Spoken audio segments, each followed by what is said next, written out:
First, I just want to say, I'm here as one of you. I'm just a guy, just like we're all just kind of guys, right? I'm no better or worse than anybody else. I'm certainly far from perfect. But when Dennis called me about coming to speak, and I saw some of the list of speakers that you've had, I thought, oh, you don't want me. You've had some really good speakers. And I thought, am I coming as a representative of the Society of St. Vincent de Paul or as a representative of Missouri Right to Life? And I thought, what I should probably do is just give my reflections of being a Catholic man in the roles that I have in my life. So this is kind of going to go from one part of my life to another part of my life. And I would talk about your life if I could, but I don't know your life. So I'm going to have to talk about my life. And it isn't in an egotistical way. It's just in a way of, I've learned some things being around a while, and hopefully something that I say at some juncture in my life that somebody touched me might touch you. And there's something that you might need to hear tonight. And if just one person walks out of here with something that, wow, I needed that. Because that's how God works, through us. So again, I'm not talking about myself from a perspective of, oh, let me tell you all about myself. I could care less. But I have had some great experiences. Dennis asked me to put 4 questions together, and they're on the back of your brochures. And I want to answer those from my perspective very quickly. I don't want to go into any great depth because any one of these 4 questions we could talk about for an hour, any one of them. So who has influenced you in your faith and how? And I would have to say my dad. Larry, we talked a little bit about this at our table, and Father Larry said the same thing. My dad didn't wear his faith on his sleeve, but we never missed Mass. You did not miss Mass. We went to Mass in a blizzard. Literally, we lived about a half a mile from the church, St. Dismas up in Florissant, and there was a foot of snow on the ground, and it was snowing sideways. And so he said, we're not missing Mass. So my brothers and I dressed up, and we actually took the shortcut about a quarter of a mile. You have to go across a creek. And there were drifts that were 6 feet high. I'm not kidding. It was unbelievable. An adventure just getting there. And when we got there were only a handful of people at Mass, but we were there. And that's who he was. There are things that are right, and you do them. And going to Mass was right, and we did it every Sunday. Another is my wife, Debbie. Debbie has lupus and severe rheumatoid arthritis. She's had over 20 major surgeries in her life, and she's in some measure of pain every day, and has been since she was diagnosed at 25 years old. And yet she is the most joyful, faith-filled person I have ever met in my life. We were talking about your wife, Mike, Anna, and the faith that they bring to our family. And she, because of her diseases, is an inspiration to everybody that she meets. Everybody, from her faith perspective. And the third one would be Deacon John Hidehouse, who is a friend of mine. Some of you may know Deacon John. He's our deacon at Sacred Heart in Florissant, my parish. And I got to work with him at the Society of St. Vincent de Paul for 5 years. And what I learned from him was about intentional growth. Our faith has to be intentional. It can't be accidental. You've got to go seek growth in your faith. Go seek Christ every day, not just once in a while, every day. And I learned that from him, and I see him do that in his life every day. And it's just so beautiful to be a part of something like that. How about the second question? I'm spiritual and don't need organized religion. Some of us might have family members who say that.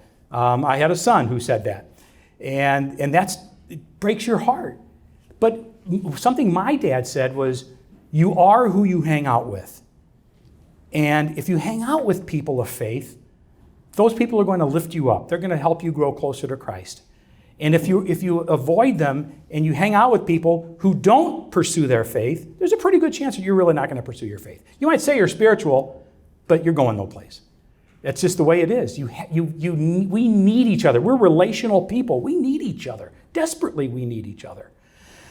So what cultural issues do you see as threats to people of faith and religious freedom? And how can we address these issues? Now, you talk about something you could talk about for the rest of the night.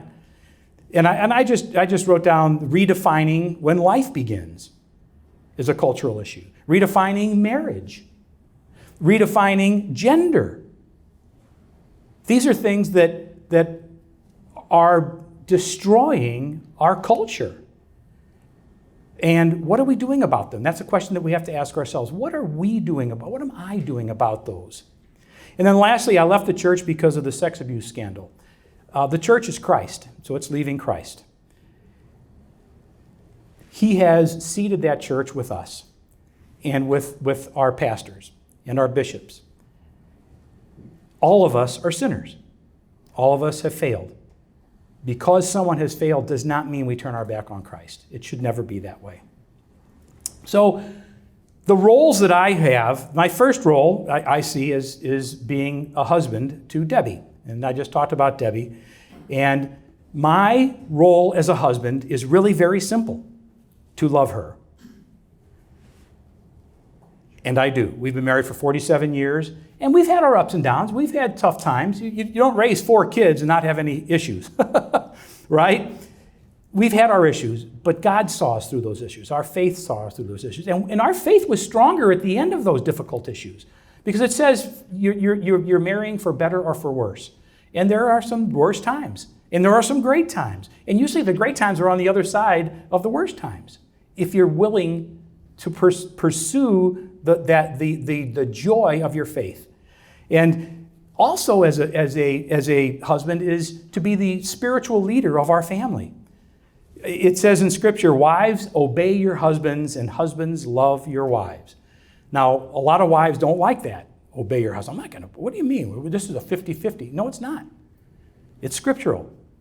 That we men, when push comes to shove, we're going to have to be the ones that make the decision. That tough call. It's up to us. And in this culture, that's frowned upon. It's truly frowned upon. Masculinity is frowned upon. Leadership is actually frowned upon, especially leadership in faith. So my other role is a father. I have 4 children, and our 4 children have given us, but matter of fact, when we started having grandchildren, we didn't, they did. When we started to get grandchildren, Debbie said, this was our reward for not having killed our kids. 3 boys and a girl. We're lagging behind Mike. And literally, there were times when, boy, you just want to knock them. But you can't. But providing that spiritual leadership is important. And the best way to do that is to have them see me loving Debbie. Especially when there's difficult times. They need for me to love their mother. And I do. I'm a grandfather. I have 8 grandchildren. And again, what do they need from me? They need to see me loving their grandmother. They need to see me loving Debbie. They need to see me assuming spiritual leadership in our family. They need that. They need for me to talk about our faith with them. Now, we also, being a grandfather, and I can see there's a few guys around here that are probably grandfathers, that there's another element of being a grandfather, and that is to spoil our grandchildren rotten. It's part of my job. Ice cream before dinner, it's okay with me. I don't have to worry about dinner. What, are you kidding me? I'm going to buy your love. And I do that. And I do it really very well. They know if they're coming to our house, we are going to Fritz's. I don't care what time they get there. Fritz's is the frozen custard up in Florissant. Anyway, but they also need for me to be that strong male figure in their lives from a faith perspective and not be afraid to talk about our faith with them. Another role that I have is with the Society of St. Vincent de Paul. We were talking a little bit about this at the table. The Society of St. Vincent, who's heard of the Society of St. Vincent de Paul? Pretty much everybody. Now, who knows what the Society of St. Vincent de Paul does? Yeah, there's some reluctant hands, and not everybody. And if I called on somebody who raised their hand, they would probably say, isn't that like the old guys who feed the poor or something like that? Right?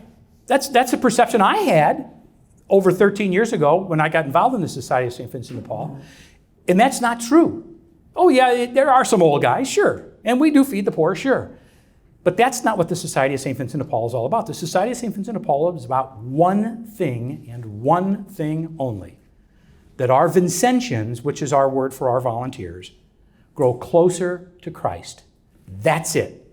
It was founded Literally, the Society of St. Vincent de Paul was founded by a college student, 19 years old. Wasn't old guys. The Society of St. Vincent de Paul was founded for our Vincentians to grow closer to Christ. There are what we call the three essential elements of the Society of St. Vincent de Paul: Vincentian spirituality, Vincentian friendship, and finally, Vincentian service. Oh yeah, we feed the poor. But that's born out of the first two. Vincentian spirituality, growing closer to Christ, intentionally growing closer to Christ, intentionally trying to live a holy life. And then the friendship, Vincentian friendship, is making friends with each other, with fellow Vincentians, making friends with the poor that we serve, making friends with the people in the parish and the community. But not just making friends with them, making friends from a spiritual perspective, seeing the face of Christ in them, in our best friend, in the poor that we go to their homes, in our fellow Vincentians, and praying that they see the face of Christ in us. That elevates that relationship to something more than just a friendship. That's a spiritual friendship. And it is part of our vocation as Vincentians at the Society of St. Vincent de Paul. So we like to say that it's Vincentian spirituality, Vincentian friendship, and oh yeah, we paid an electric bill. I mean, that's important to pay an electric bill. I'm not denigrating that. But that's born out of the first two. Without the first two, we're just a social service agency. And there's a million of them. They come and go all the time. The Society of St. Vincent de Paul has been around for 188 years. The oldest charity on the face of the earth, and the largest. Bet you didn't know that? Now, we don't advertise that because as soon as we say that, somebody will say, oh yeah, there's a thing in India. Okay, fine. But we can determine it's the oldest and largest charity on earth. And has been around for 188 years very quietly, because one of the values is the value of humility that our Vincentians have. And it's a beautiful, beautiful place. I've been there for 13 years, and tell you how God works. I said no when I was offered a job at the Society of St. Vincent de Paul. I was in a family business for 30 years. We liquidated the business, and I was looking. And Zipra Zeppa, whom you might remember as a sportscaster, was the executive director of the Society of St. Vincent de Paul. We were buddies from when he first came to town. And he called me and said, I know you're looking, and I've got a place for you. I think you'd be great. I'd love. And I said, nah, I'm corporate. I need to make big money and all this kind of goofy stuff. And I said no. And and my wife kept saying, Steve, do this. It'd be great for you. I think this would be perfect for you. And I said, no, honey, I got responsibilities, blah, blah, blah. And it was all about me. And so I pulled into a parking lot one night with Debbie going to a wedding, and I was talking to Zip about the Cardinals or something. And I said, okay, look, Zip, we're at the wedding. We got to go. And I said, hey, wait a minute. You know that job you told me about? I'll do it. And Zip said, what? And Debbie said, what? And then I went, what? Because I didn't expect this. This was literally God knocking these words right out of my mouth. And that was 13 years ago, and I have loved every minute of it. Being around positive, faith-filled people. When I said my dad said, you are who you hang out with, I get to hang out with 3,700 Vincentians who have dedicated themselves to growing closer to Christ in their service to the poor. That's a pretty good place to be. They have lifted me up. I have found faith that I didn't even know was there. Every day my faith grows because I'm around them. I also do some things with Missouri Right to Life. And Missouri Right to Life is the oldest and largest pro-life organization in the state of Missouri that does endorsements of candidates. We do basically three things at the society, at Missouri Right to Life. One of them is grassroots efforts to be able to find and elect pro-life candidates. And then the second thing is, once we get those pro-life candidates in place, is to work with them to pass pro-life laws to restrict abortion and to hopefully end abortion in the state of Missouri. And lastly, we educate. We educate people on the life issue. We educate people on what abortion is. These are things that aren't talked about very often. And I want to just very quickly talk about, anytime I talk about Missouri Right to Life, we talk a lot about legislation, we talk about laws, et cetera, but we seem to sometimes just jump right over to, it's a woman's right and it's freedom and it's all these things, and we skip over what abortion is. We go right to the issues that we think are the important issues of the day, hot button issues of the day. No, the hot button issue is life begins at the moment of conception That cannot be disputed by anyone on this planet. Nobody can dispute that. You want to talk about science? That's science. When that egg meets that sperm, when 23 chromosomes from mom, 23 chromosomes from dad, our lives began with 46 chromosomes. That was us. Every one of us was unique with our own set of 46 chromosomes. That's when our lives began. That can't be disputed.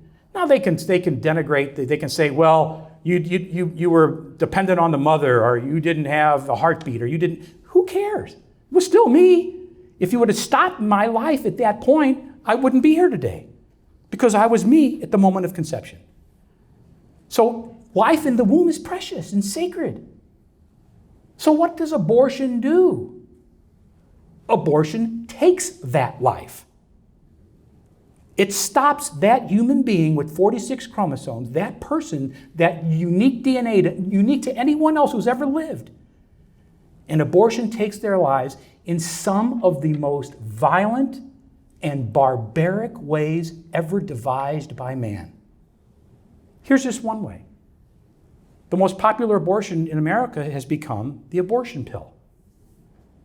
About 40% of all abortions now in America, and there's almost a million abortions every year in America, about 40% of those are done now with the abortion pill. And it's growing fast because it's such a huge profit item for Planned Parenthood and the abortion clinics. I had a young lady by the name of Sue Thayer, was the president of the Planned Parenthood in Storm Lake, Iowa, that I've become friends with. And she left the abortion industry because of this. She sold the abortion pill. They were one of the first clinics in America to sell the abortion pill. She said, it was so much profit, this was awesome. We were rolling them in and out of there like that, just the pills cost us dollars and we're selling them for $600. Are you kidding? This was great. And she said, here's what we would tell the women. We would tell the women, take this first pill, here's a glass of water, and they take the first pill, they drink a glass of water. Now this pill will stop the growth in your uterus. But what does that mean in plain language? What's growing in your uterus? Your child. Stopping the growth in your uterus means it's going to kill your child. But they don't say that, she said, because then they might, I don't know. Then take the second pill home, and in 2 days take the second pill, and the second pill will cause you to evacuate the contents of your uterus. What does that mean? What are the contents of your uterus? Well, now it's your dead baby. And evacuate the contents of your uterus means that the second pill will cause you to go into early labor, and you will deliver a dead baby. And they tell you to do it in your toilet. We are a nation right now, as we sit here right now, hundreds of thousands of innocent little children, perfectly formed, little fingers, little toes, a heart beating, are being flushed down the toilet of homes across this nation. Every day this is happening, to the tune of 300,000 last year. How did we get here that we say that that's okay? To literally, Sue was telling me this story, and she said her life changed when a young lady came back to the clinic. She did what they said. She gave birth to her dead baby into the toilet. And she looked down and she saw her child, perfectly formed. She took that baby out and put it in a sandwich baggie and went back to Planned Parenthood and went into Sue's office sobbing, saying, "You lied to me. You told me this was just a blob of tissue. You lied to me. That's my baby." And Sue said, I started crying. I knew I lied to her. I lied to all of them. I did it for the money. Sue left the abortion industry and is now one of the most prolific pro-life speakers in this country. God invaded her heart. Sue, what's your last name again? Thayer, T-H-A-Y-R. Another young lady did exactly the same thing. Only this young lady said her baby was still moving in the bottom of her toilet. The first pill didn't do its job. She said, they didn't prepare me for this. She said, I didn't know what to do. So I reached for the handle of the toilet and I flushed. And I think of the emotional and spiritual scars that she will have the rest of her life. Every time she goes into that bathroom in her home, she's going to relive that, isn't she? But with God's forgiveness, they can be forgiven. We can be forgiven of any sin.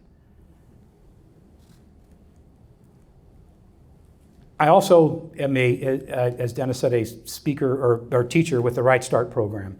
It's part of the St. Louis Archdiocese. We go to 8th graders all over the Archdiocese. We get them for an entire day. And the focus of the day is on chastity and what God's gift of chastity means. That our gift of our sexual nature and the gift of sex itself is designed by God as a good thing to give life and to give love in the covenant of marriage. These youngsters that are 13 and 14 years old, they need to hear this message. This is so important to understand the gift of chastity and how it's related to that life in the womb, how it's related to abortion in our society. That gift of chastity is truly that. It is a gift. I've been blessed to be teaching the Right Start program for about 15 years. Unfortunately, with COVID, we weren't able to go into the schools this year. They weren't letting outside teachers come in. But it has meant so much to me. It gives these youngsters an opportunity to see a Catholic man practicing his faith. These are the kinds of things we're supposed to be doing. These are the kinds of things that we want our children and these youngsters to see. We want them to see us practicing our faith. And I get an opportunity to do that through the Right Start program. And it's interesting, we talked about redefining marriage and redefining gender. And we talk about that. Marriage is another gift from God. It's a sacrament of the church. It's the foundation of society. The intact family is the foundation of society. And we talk about the importance of marriage. And they're seeing a man that's been married for 47 years talking about marriage. And hopefully that resonates with some of these youngsters because many of them are coming from broken homes, unfortunately. But what we've done with redefining gender, redefining marriage, redefining when life begins, is initially we were just told, well, just accept it. We don't want you don't have to do anything. We just want you to accept transgenderism. We just want you to accept it. That's all. Nothing else. And then we want to normalize it. It's normal. It's just like anything else. It's just like you or me or what. And then we glorify it. We glorify it. Truly glorify it. And then, and this is where we are now, demonize anyone who doesn't agree with us. So we have gone from accepting to normalizing to glorifying to now demonizing us because we believe in the sanctity of life in the womb. We believe in marriage. We believe a man is a man and a woman is a woman. All of these things are gifts from God. And when we get to a point where we're demonizing us for that, we are experiencing as well a loss of religious freedom. Because our views in this secular society say, you hate women because you don't believe in abortion. You hate gays because you don't believe in gay marriage. You hate transgendered people because you believe a man is a man and a woman is a woman. We're going to take those freedoms away from you. We're going to force you to speak our language. I got an email today at the Society of St. Vincent de Paul from an agency. And at the bottom of the agency it said, she, her, they, or something, I don't know what it is. These new pronouns. It's out there. And they're shoving it down our throats, and we have to resist. We have to resist through Christ. We have to resist through prayer. Another one of my homes is Sacred Heart up in Florissant, as I mentioned. We've been very active in our parish for all these years. We bought our starter home in Florissant 47 years ago, and we're still there. and the Sacred Heart is one of the reasons why. It is our home. I mean, and I would encourage you, get involved, and you are, obviously. Get involved in your parish. That's where our best friends are. That's where, Father Mark Ulrich, I don't know if you know Monsignor Ulrich. Oh my gosh, you talk about a great guy. Whew, wow. So, where do you go from here with what we talked about tonight? Dennis said, you might want to talk about maybe some action items, that, because men like to leave with something to do, right? I can't think of a better thing to do than this. You're already doing it. You're here.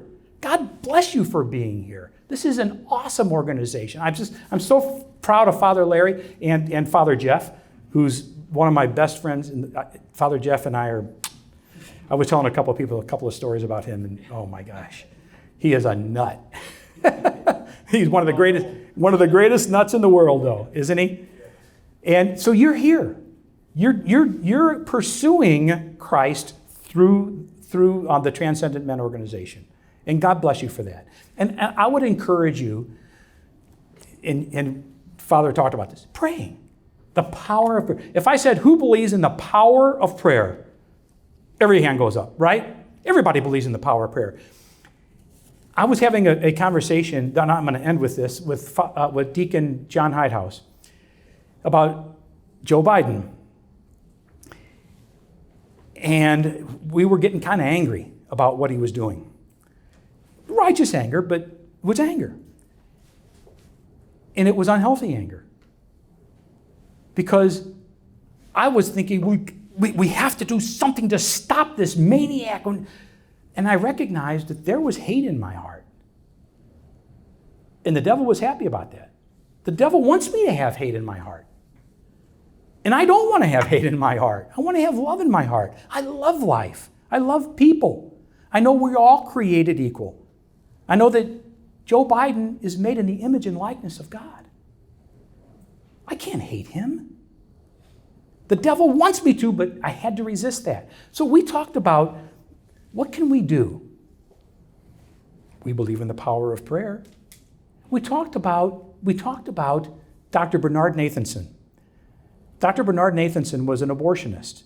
He founded an organization called NARAL, the National Abortion Rights Action League, back in the early 70s, that really was the linchpin to getting Roe versus Wade passed. That was their goal, was to make abortion legal in America. And Dr. Bernard Nathanson performed nearly 70,000 abortions in his career, including his own son. Dr. Bernard Nathanson died a Catholic, repentant of his sins. He called himself the devil on earth. During his long career, there were many people praying for him. Many people praying for him. The power of prayer reached his heart. God was working through those people that were praying for him. And he left the abortion industry and became pro-life, and then became a Catholic. If Bernard Nathanson can come to Christ, anyone, including Joe Biden, can come to Christ. If we replace that hate that we have with love for Joe Biden and pray for him, think of what it does for us. It removes that hate and replaces it with love. What if we could get tens of millions of people across this country praying every day for Joe Biden? And he knew it. Imagine you being Joe Biden, and you knew every day there were tens of millions of people praying for you, praying for your eternal soul. Would that have an effect on your life? How could it not? And then you have tens of millions of people that are growing closer to Christ through prayer. So we've replaced the hate with love. We're growing closer to Christ through prayer. And we hope a year or two from now, Joe Biden wakes up and says, Lord, I'm yours. Tell me how to defend life. That can happen. But it's up to us. Christ is working through us and asking us to do this. When John and I had this idea to put a prayer together that we could pass out and maybe find a way to get it to people all over the country, we were just doing this. And I was out at Immaculate Conception in Dardenne and watching a video of the Walk for Life in Washington, D.C. It was on video this year. And when the video was over, it was a live feed from on EWTN. And when it was over, there were about 30 people there, and the guy that was running it is a friend of mine. He's our legislative director for Missouri Right to Life. He's in that parish. And he invited people to come up to the microphone and talk a little bit about the life issue. And some people talked, and then this young priest came up who was at a neighboring parish, and he beat me. I was coming up, and then and I said, go ahead. And so he got up there, and he said exactly what I just told you. He said we need to pray for President Biden. He said we need to replace hate with love. He said we need, if Bernard Nathanson can convert, so can you. And I was like, he stole my stuff.